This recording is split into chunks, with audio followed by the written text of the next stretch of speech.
Hi, I'm Curious Cass, and this is Curiosity Junkie. Looking for your next great read?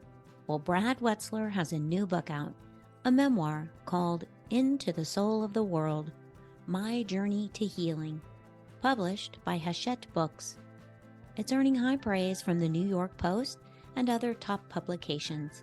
This memoir is a powerful and personal story about Brad's rise to become a highly successful adventure journalist with stamps in his passport from 100+ countries, and then his collapse into depression, PTSD, and addiction, and finally, a decade-long, round-the-world quest to heal.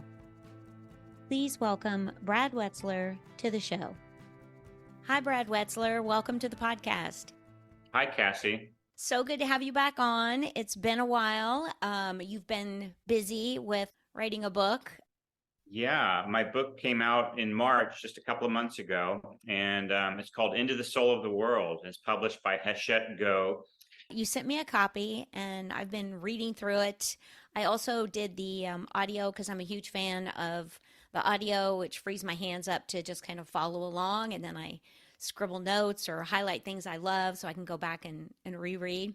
The book is, I just thought it was beautifully written. That's the best way I can describe the reading experience. It kind of has that real life aspect to it. I mean, it is a memoir, but it also has this like non-reality piece to it that I thought was really, I don't know, it was just really interesting how I felt. Like I was in reality and then it was kind of like non-reality, and then there's humor in there, like just a beautiful ride. I loved the whole experience. Well, thank you for that. And I know what you're saying. And there's, I think partly because the book is about trauma and PTSD and complex PTSD, there are a lot of places where I go into flashbacks in the writing, and it can feel a bit unreal or almost like magical realism, but it's actually, yeah, it's also a little bit how trauma and PTSD really works. And so it's that's what I try to do. So thanks for noticing that. Yeah. Yeah, absolutely. Well, I was curious. You've been writing this for a little while. It's not something you just said, "Hey, let me whip this book out." But what was the hardest part of the whole book writing process? Hmm. The hardest part has probably been the last year since I finished it. Yeah. Um, the writing really came out fast and hard. It was, I hesitate to use the word channel.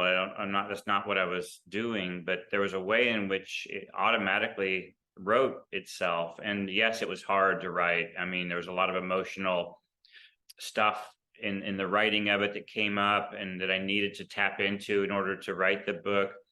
But writing the book wasn't the hardest part. It was sort of waiting for it to get published, kind of going through the hell that book publishing is, and all that kind of stuff. So which is, it's exciting, and by hell I mean it's just you work so hard on something, and then you've got to make it happen in the world, and it's a big world out there, and finding readers is a challenge. So yeah. Yes. And I would think too, like the whole process of, it does just organically flow out of you, and then some editor gets a hold of it, and then you have to rewrite, and there's that back and forth, and that just seems like that would be a long, tedious process to me.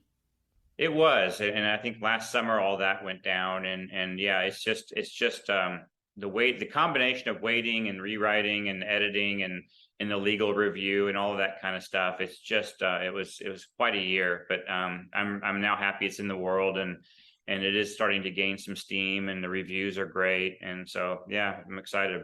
I would be too. So, kind of the things I think about, this is a memoir, so it is your life. You do talk about past employers, family, lovers, friends. Was that, as you were writing it, did you ever have that moment where you're like, ooh, should I share this?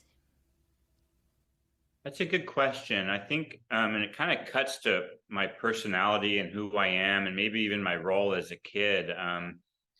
I seem to have come in the world as a truth teller, and I say that with a wink too, because even truth tellers aren't always accurate, but there has been an obsession with writing what's most true about the world, about my life, about my struggles. So the way I thought of it was that I knew I needed to hold myself as accountable as I would in terms of criticizing other people, or telling the story when I interact with other people.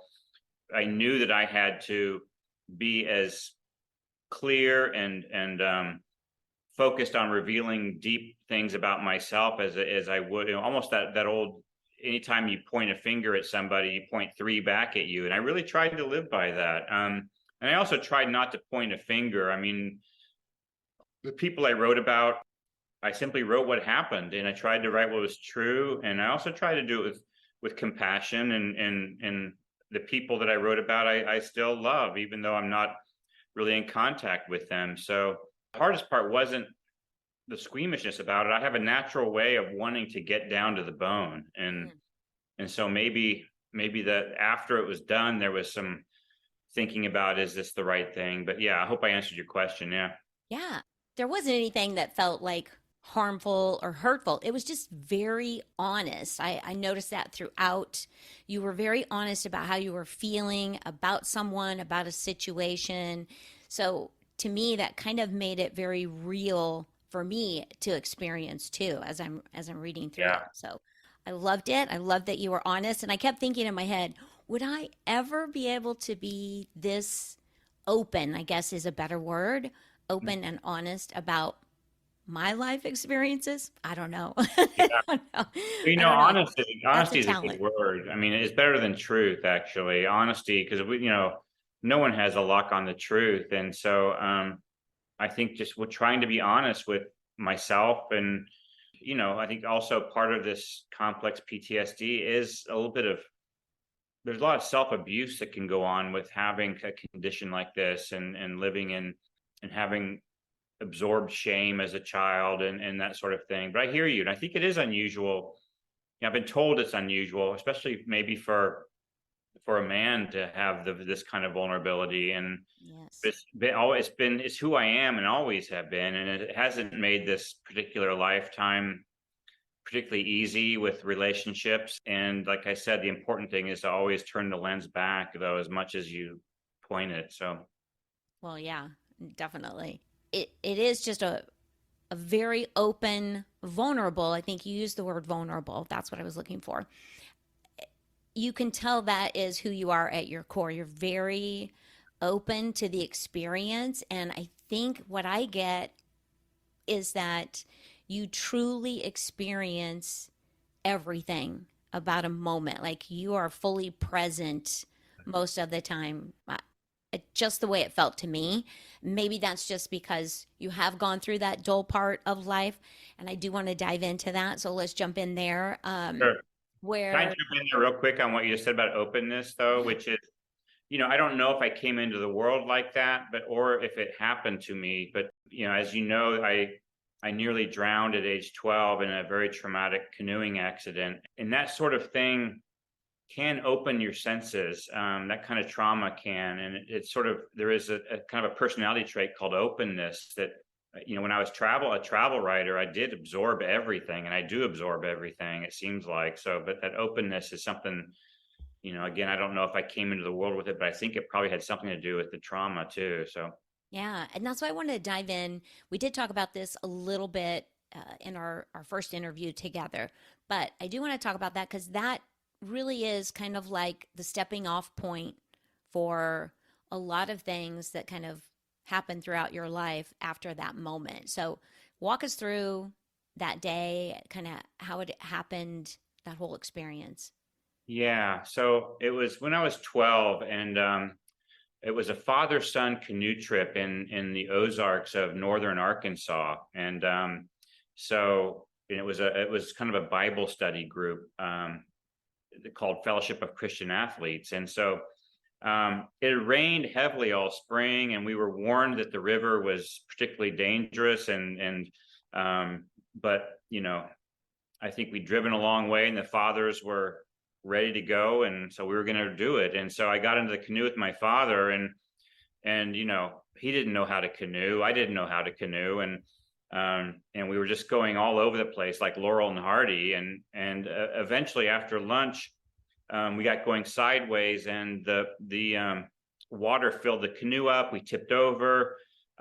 He and I got separated, and my life jacket snagged on a submerged log, and I got stuck there and was pulled under and then released up, and then I was just stuck there, kind of staring at the sky, feeling the stream pushing me into this log, and then also feeling it pulling me downstream. And I was there, I don't know how long, it was minutes, maybe 5, maybe more. And I kept looking ashore and seeing my father, who'd made it to shore, and he seemed paralyzed and stuck in his fear or something, but he didn't come get me. The water was really high and wild, and eventually another canoe slammed into this log and set me free, and I was sort of plucked out of the water. And that night we had kind of a campfire, and the leader said a prayer of thanks for saving my life and that sort of thing. But then the difficult thing, and the thing that probably was as damaging as the act itself, was when I got home. My father, for some reason, needed to deny that it happened to my mother, and I was left processing this life-threatening experience alone. And as I've learned about trauma, we heal in relationship. We heal by talking through what we've been through, and so that was prevented. But then that also became kind of the pattern I realized in my family. There was alcoholism and a lot of denial. And again, that truth-telling young boy was seeing it all, maybe because of the accident and the openness we talked about, but no one else would talk about it. And so, that got layered, the false narrative of that we were a perfect family, and yet we were struggling. And so there was just this sense of the unreal happening as a child, that nothing I thought was true was getting confirmed as true, which sets up quite a difficult situation, and actually as the brain is developing, causes severe changes to the developing brain, and sets in as what's now called complex PTSD, which is the canoeing accident was a major trauma, but then all the micro traumas, and the lying in my family, and some of the verbal abuse and that sort of thing, and being scapegoated, sort of having been forced to hold the shame of a family that couldn't recognize its problems, and it was sort of like I was the bucket that got filled up with the shame. And so as I left for college, I was really not in good shape and was quite depressed, had been depressed throughout my later teen years. And eventually, and we'll maybe get to that, I found myself in a psychiatrist's office for an hour at age 24, trying to understand my depression, and walked away with a diagnosis that was a misdiagnosis that would haunt me for the next 20, 25 years. Yeah. Wow. That's heavy. And I kind of wonder if it is because you did see the truth. You could see the truth where everyone else is kind of living in denial in your family, but you could see it. I can see where that shame would just fall on you because you see what's wrong. No one's talking about it. No one's admitting it. So you're filled with this shame piece around this is the truth of what I live Yeah. with. Yeah. Well, and I've been told that my family was likely a narcissistic, but whether or not that's true, the addiction functions as practical narcissism because of the denial factor. And nobody in my family to this day acknowledges what happened in those years. And I've heard through the grapevine that my father only got through chapter 1.5 and put the book down, and as if it was, I don't know if it was untrue to him, and maybe it was simply untrue to him, but I can tell you everything that in this book happened, and it happened in a very tragic way that cost me a lot of years. So Yeah, absolutely. And I think there's something to that too. Like you spoke about how you kind of looked, he's standing on shore and he's like frozen, maybe frozen in fear. And mhm. that can cause you to just completely not remember it. Now that's not I'm not making excuses for him, but he could have experienced it completely different than how you experienced, because you're in it, you're having the experience, Sure. he's observing, so it's like a completely different thing. And I think they're Absolutely. probably I'll, less. I'll admit that, but remember, like anyone who's ever been surfing or played in waves knows the power of water. And so while it may not have looked as frightening to him, which still begs the question, why didn't he, saunter out into the placid waters Heck and yes. Yeah, if my kid was out there, I'd be out there in a heartbeat. yeah. So it Even was if an I odd can't swim, I'm reaction. going in. But yeah, what I want to emphasize, the power of water. I mean, it is frightening, and anyone who's ever been in a flood or had, I've had friends in floods who describe slow moving water pins them against doors, and this was a fast moving river, and it was terrifying. Yes, yes, absolutely. I've been canoeing, and you're from the Midwest. This is really interesting. As I was reading your book, I was reminded you're from like Overland Park, Kansas. I'm from Kansas City, Missouri, so I could connect. And we've probably canoed on the same river. Been down that little section. I think it was in college, Mm, and a girl and I, neither one of us really knew what we were doing. We tipped our canoe over into a tree stump, uh-huh. whatever was hanging out from the bank. I just grabbed a hold of the branch and was holding on. The canoe turned completely, like, pinned us kind of because of Yeah, that water pressure, and she went underwater. It took like two or three guys to come over, move the canoe, and they literally grabbed her by her hair and pulled her up. So yeah. as you're telling your story, I'm thinking how traumatic that was to just Oh, see. I I get can't it. imagine living it. Like, that's a lot. That kind of water can snap a canoe in two. I mean, can bend it And instantly. So yes, I know yeah, how powerful it is. So it's crazy. Yeah, and we went when the water was high too. I don't know what we were yeah, thinking, but adventure. I know. Oh my goodness. Okay, so let's talk about, you kind of go from this incident. You have an amazing life, like, honestly. You wrote for some fantastic publications. Tell me a little bit about that, because you really did kind of hit the pinnacle of being an editor and writer before things Yeah. started to kind of fall apart. Right. Well, I went to graduate school in journalism in Chicago at Northwestern in Evanston, and then I got a job as an intern at Outside Magazine, and this is around in the like 1990. And it turned out the 90s were kind of the heyday of magazine writing. This is back when everyone had magazines on their coffee tables, and everyone waited that month for the next issue to come out, and so I rose up as an editor, and I worked on some really amazing stories and with amazing writers. And then, but it was always my dream to be an adventure writer, not just to be an editor. And so, at the right time, I left the magazine and became a writer myself. And I traveled the world. I wrote for Outside. I wrote for the New York Times. I wrote for Wired, GQ, Travel and Leisure, and there was a magazine called George back then that was run by John F. Kennedy Jr. that I did a lot of work for and traveled all over the world for. But I don't know how many countries I went to, but I went and wrote about adventures mostly, but I also wrote about some politics too. So Yeah. And I remember as I was reading that, I remember thinking, here's a man who looks like he has it all. You're doing all the things you've ever wanted to do. You're you're about to step into something really amazing, but you're also riddled with this PTSD, misdiagnosis, medication overload.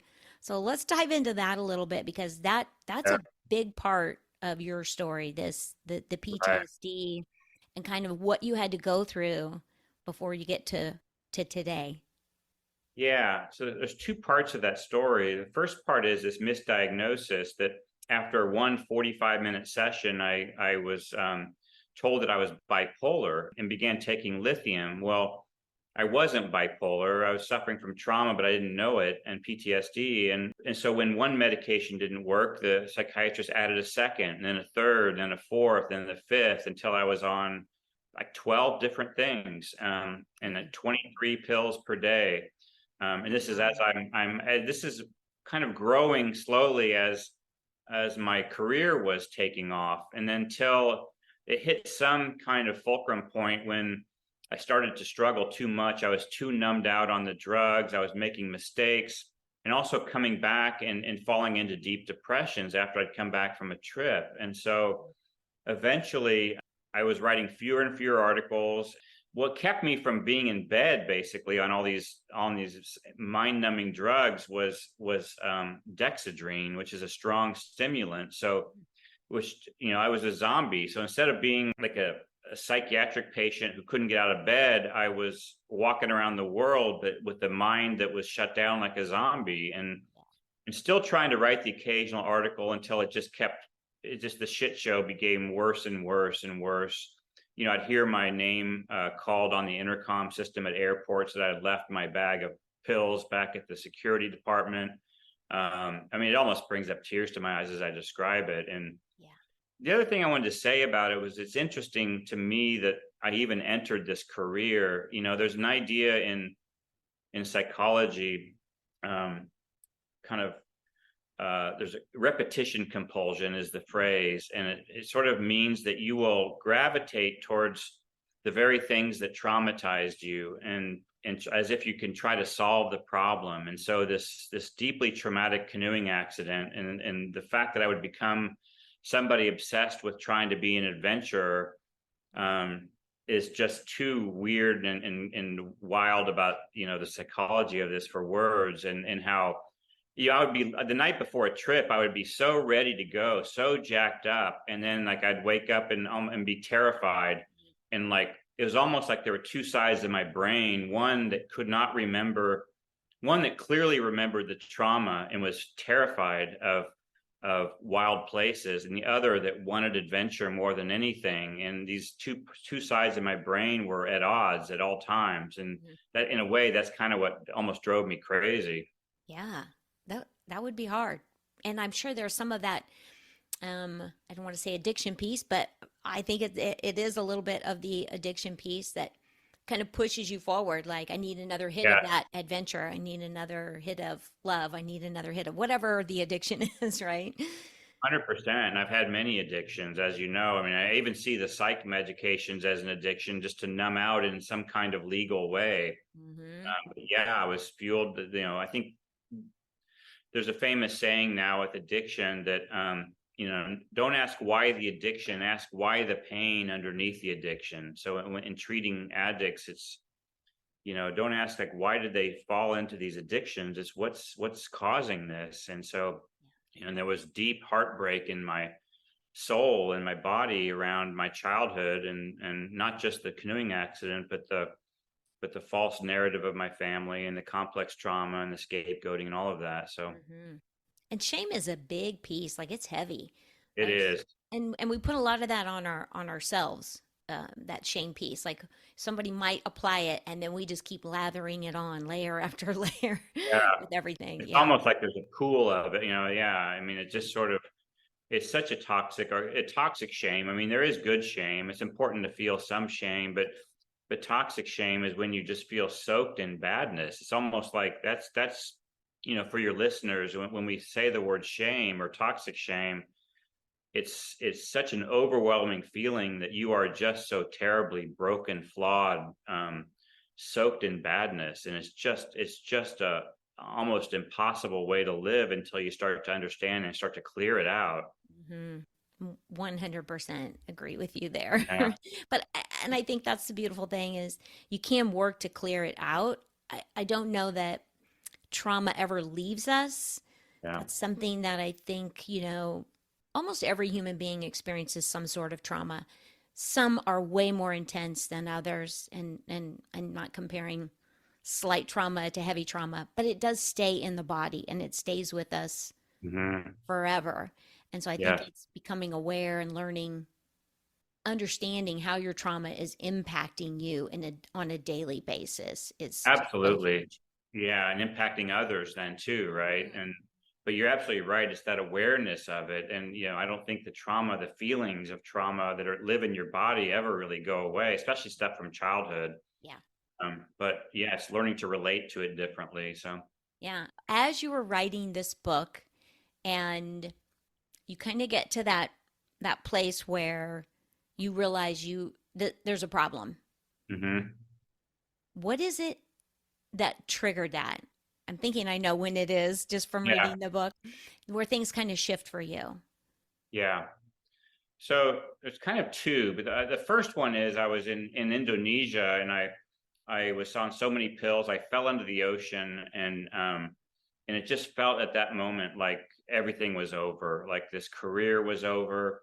I had to be pulled out by the people I was interviewing and working with, and that was sort of the one kind of benchmark that I knew that this dream of being an adventure writer was over. And that's when things really got bad. But then a friend of mine died by suicide, and he was living with his mother, and I got a call at 5 o'clock in the morning, and we knew from her voice what had happened. He'd tried overdosing before, and so I went over to the house, and as I sat with his body, and eventually the coroner was there, and I had to help him into a body bag. But that experience and sitting with his body, and just I basically said a prayer, and I knew that I needed to get off these medications. He was also on, in addition to the other drugs he had been on, he was on a lot of psych meds, and that caused a lot of his problems. And I just knew I had to get off the meds, or I was going to end up like him. And that was a reality that was too dark and scary. I had did some real soul searching, and then after that experience, I ran across an article in a newspaper about, on like an online journal, about a trail in Israel called the Jesus Trail, Mm.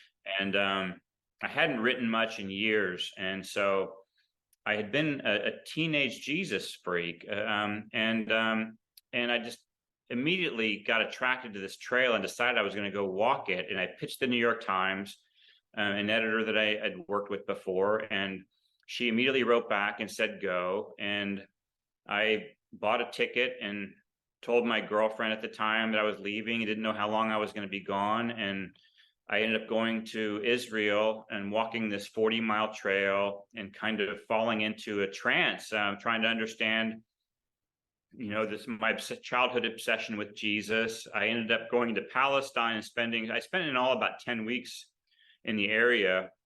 And I came back, and that was sort of a fulcrum point too. I knew I had to be on a spiritual path at that point, but I didn't know really what it was. And so that kind of leads us into the next phase of the book. Hmm. Yeah, no, you brought up Palestine, and um, I think one of the reasons I like the book is there's a little bit of a sense of humor throughout, like kind of poking fun at yourself a little bit, which I love. Just kind of we should all do that a little more a little more often. But there's a point where you're getting ready to cross over, I think, from Israel to Palestine, and you're at the border, and like 10 cars back, I think it was. This just really resonated with me because I'm like, would so do this. And you kind of disassociate for a minute and go back to I can't remember, like a point that had happened, but then Mhm. you kind of bring yourself back to reality, and you go, oh yeah, I gotta like come up with, why am I walking? Why am I going into Palestine? And you go through the whole scenario, like I'm recovering, I'm just coming off of meds, and like you have this whole story that you make up, and you're like, wait, he doesn't need to know all that. And so you do it over, and then you're like, wait a minute, that might be too much information. You did it again. I love that you kind of went through that verbally, because I'm like, I would so do that same thing. And then you get up there, and it's like, hey, I'm just here on vacation and Yeah. want to walk in the waters where Jesus was baptized. And it was a pretty simple. You actually kind of had a laugh with the guy, and I'm like, Right. yeah. But the whole time I would have been panicked, breathing heavy, and you kept having to Hmm. calm yourself down. I love that whole scenario. Totally relatable. Would have been the same way. But let's talk Uh-huh. a little bit about that, because you did go in and have Hmm. a kind of spiritual experience there, or just a Yeah. connection. Well, the first thing I wanted to do is I wanted to go to the Jordan River, which had kind of lived large in my mind, and I ended up going there and watching. There was a bus full of people there from Texas who were getting baptized in the water, and so I watched a lot of their baptisms. And after they left, I decided I would do a self baptism. So I kind of took my shirt off and wandered into the water, and that it's sort of a ceremonial symbolic thing. I don't know what I hope to accomplish. It's just that I think when I came out of the water, it just it did lead me another few steps forward in this journey, and it felt a bit, like I wanted to be washed clean of all the pills and all the shame and all of that. And I think step by step, I started to rebuild my life, and that was kind of I don't know, step one or two. Yeah, Yeah, definitely. And I just thought, how what a cleansing moment that would be to just yeah. kind of come out renewed. I can start over. And I think that's Oh, that's a good point. Yeah, right. That's like a great message is that we can choose at any moment, whatever yeah, you need to do to get yourself to that point. We can all have those moments where we go, okay, I have today and I can start over. I don't have to keep doing what I'm doing. Yeah. Yeah. absolutely. I love that what you just said about you can make that choice, every day over and over again. It's kind of what we have to do to, yeah, Yeah. And there was one other passage where kind of like right there, I'm going to flip my book yeah, open and make some book noise here because there was a point where you said, I reasoned that if I could feel these emotions deeply, I could stop wondering why me. And then you kind of jump to, what if I could see my suffering as a gift that had broken me open and set my heart on this pilgrimage? If I saw mm, my life as a pilgrimage of the heart, I sensed I might experience belonging, safety, abundance, even joy. What about peace? That too. I feel like that says a lot. And then you went to say, let's see, where was it? The pain was real, but so was the resilience of my spirit. I just really liked that piece because I think it related with me because I've been through something similar where I just got to that point where I kept going, what is wrong with everyone? Why does this keep happening to me? It's that kind of like, why me thing. yeah, And then you wake up one day and you're like, oh, wait, what if it's me yeah, and, and not everybody else? What is it I need to accept, change, do differently? Yeah, kind of that yeah. aha moment. Yeah, that's a big one. And I think it's one that hopefully happens to us. I even hesitate to use the word victim, but I just, all these things happen to us and they build up and they build up, and it can feel like nothing good can ever happen to us. And there is a shift that has to happen, which is that realization that, okay, that happened. This is my life. This is now my responsibility to work it out. And you kind of stop pointing fingers at other people, or you begin that process. It's a long process that lasts your whole life, but that you shift the blame, and you begin to see yourself as a work in progress and start to do the work. And Mm. one comment about, you're talking about the feelings, and I think that is such an essential part of this book and of my recovery, was learning to feel feelings, which I blocked out at first because they were so overwhelming, because I didn't know, and I wasn't taught in my family that feelings were okay. We were taught that not, feelings were destructive, and rather than that they're a good thing that you process together. And then I numbed them out with drugs, and so the early phase of process of healing is simply to feel again, and that's almost what I was craving in that river and over the next months and years more than anything. I think it's why I chose um, a quote at the front of the book from Bob Dylan's Like a Rolling Stone. How does it feel? Mm. That's the question. How does it feel? And I think I get frustrated that we live in this technological environment with surrounded with by people that pathologize feelings. Mm. I have a friend, Emily, who just says, I only allow the crazy people in my life. Using the word crazy, it's not a good word to use anymore, but I allow only the feelers in my life. They're the only ones that are real. And there's something true about that. And so, yeah. Yes, absolutely. And I think, yes, we're such a disconnected society.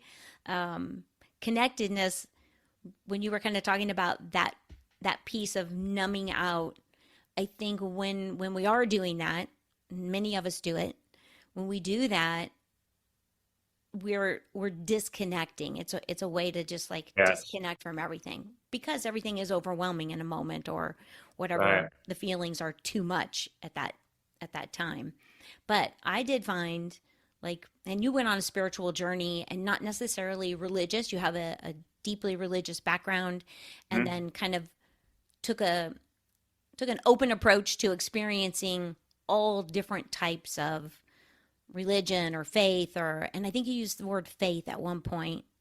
Yeah, and I think I take a broad view of faith that, faith in oneself, first of all, faith that if you take one step forward, that you could do this. And if you get pushed back on your back, that you can get up and keep going forward. And that's a step of faith that maybe hope is before that. And you have to have just enough hope, but you also have to know that hope is not the right strategy Mm, alone. You have to develop faith in yourself, and it grows. It's something you develop, I think. And then faith in something greater than yourself was just such a key thing, because as long as you think you're the center of the universe isn't going to support you. And it's when you find that humility that you have a lot of work to do, that you are confused and at a loss of how to go forward. You combine that faith, inner faith, and a belief that if you keep moving forward, the universe will begin to support you, and it might take years. yes. And I think there's something to that when you kind of surrender to the faith piece, like just Yeah, having faith. One, I think the biggest thing is with yourself. It's that self-love and having faith that you can show up for yourself even. That's kind of how I yeah, looked at it, is like if I'm not showing up for me, who will? No right, one. right. I have to do that. And there's trusting and having faith that you as a human being can do that on a daily basis. And it sounds so simple, but I know. it's not. It's not simple at all. It's a challenge every day to show up. And I say And that as I think it's- about I haven't exercised in like months. yeah, I hear you. But then it's finding that humility though too. Okay, so I haven't exercised in months, and I know that, and I'm going to go in and try anyway and get that first hard workout in. And it's that, but as long as we're stuck in a place of grandiosity, or I'm better than that, we never heal, we never grow. Mhm. Yeah. No, we don't. So let's talk about a little bit kind of the as you're writing this. Did you have any moments where you're like, oh, aha moments, like, oh, now I get it? Or a compassion piece that maybe you didn't have before that you go, I see this person Yeah, differently as I'm looking at it. yeah, I think, as I wrote this, and again, it came out so fast. I wrote this Mm, 320-page book in 7 months. wow. Um, I did develop more compassion for myself. I developed more compassion for my family. They may not see it that way. Um, I saw us as sort of a tragic, uh, you know, victims of intergenerational trauma. Of you know, I don't think they understand how much they've been traumatized, which is why the alcoholism, which is why the denial. And I did develop more compassion for them. And I also, though, there's a moment in the book where I'm working with a trauma therapist, and she tells me it's okay. You're not really a child of your family anymore. You've almost graduated. You're a child of God. You're a child of this universe. And that was such a big, heavy moment in a good way for me, that we come into these worlds with these families that some of them are good, some of them are problematic, and some of them are really difficult for us. And realizing, there's a famous quote from Mother Teresa, who says, the problem with the world is we draw the circle of our families too small. Mm, And I just that quote, and along with that moment with this therapist, I realized that I could build my own sense of a raft of support in the world. And that my family, God bless them, but they weren't my soul family. And mm, and that was difficult, though. I mean, it took me months to kind of work through that, and accept that was true. We do not share the same stories, or even sense of reality about those years. Mm. and we never probably will, which makes it extremely difficult to communicate with each other, and it's tragic. And yet, I think the Buddha. I was really getting into Buddhism and yoga philosophy at the time, and this, I think in the East they have a, a better sense that of the brokenness of the world and acceptance of that as step one. That is, I think, step one on the Buddhist path is accepting suffering is a big part of life.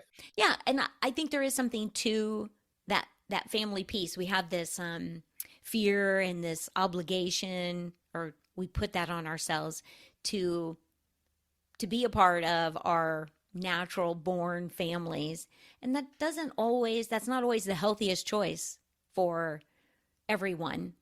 Right. Healthy can be at a distance. Like I live in Arizona and a lot of my family is in Kansas City. And I feel like that's a great healthy distance for me Yes. because I can be codependent if my family is around. I just fall back into how I Right. grew up. I'm the codependent one. I need people to take care of me. When I'm not around my family, I'm a very strong, driven individual, Yes. but it's just like weird as you get around them, you kind of fall back into this broken system. So I Yeah. find for me, it works better to have some distance. I love everybody in my family, but Yep. I personally function better away from. Yeah, I hear you, and I think that one of the things that in speaking with a yogi, an ancient yogi that I met in India, who said you can have distance, you can be separated from the people you love, but you just keep them in your heart. So, and that's something I know that is taught throughout yoga philosophy, that we can keep people in our hearts and not have negative energy around them, and we can be living our lives and they can live theirs. And in fact, there's a little known quote from the Gospels where Jesus said basically walk away from your family. And so it's interesting that culturally we have this pressure to stay in touch with our family, but these scriptures basically say it's okay to separate and live the life you need to live. You have your own calling. And if it's too hard to be in close contact, we've got to live the life and live the Dharma that we're here to do. So, Yes, I completely agree with that. And that's okay if you don't feel like you need to go and separate. Some people enjoy the yeah, family and the unity and they they thrive on that, and that's absolutely okay. But it's also okay to not need that and to need something different. yes, Absolutely fine. And being okay with that is hard sometimes. yeah. And siblings can have utterly different experiences of their childhoods, and same with children and parents. And so it's just Hmm. yeah, Yeah, my sisters and I have talked about that. I have two sisters, so three of us experienced everything together.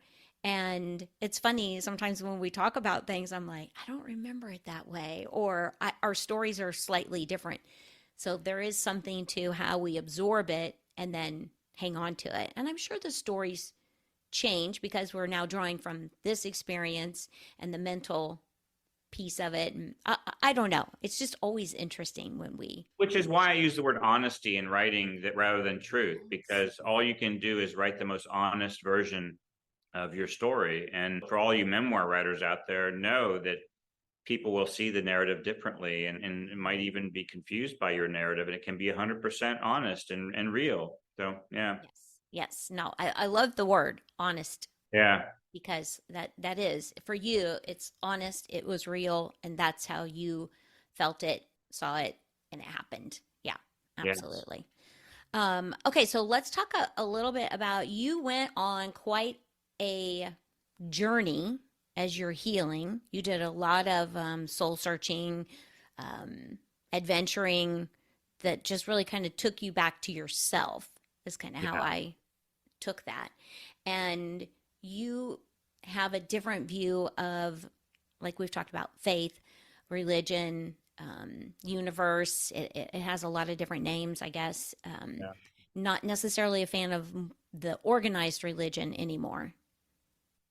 Yeah, I've struggled with that. I do not um, cast any negative opinions on anybody in a organized religion. I find that organizations like that are attempting to connect with the divine, and they often become so muddled by the human our stuff, and become can become toxic. And I think those of us that grew up in dysfunctional or toxic families often find ourselves confused in these types of organizations, because they tend to start to look like your family of origin. So, I haven't found my way to an organized path. I think there's, trying to experience the divine, trying to experience spirituality, through experience, and what I feel in my own body and heart, and what feels true in that way. And there is a whole path of Gnostic, spirituality, that Gnostic Christianity, Gnostic, and yoga can be considered Gnostic, but this meaning that the knowing is within. Mm. And hopefully you can find friends that can support you on your path and have some of the similar ideas. That's important. But yeah, I have not found my way back to organized religion. So Yes. And I know when you kind of settled in Texas, just from kind of reading the book, and maybe it was in Colorado where you created your altar.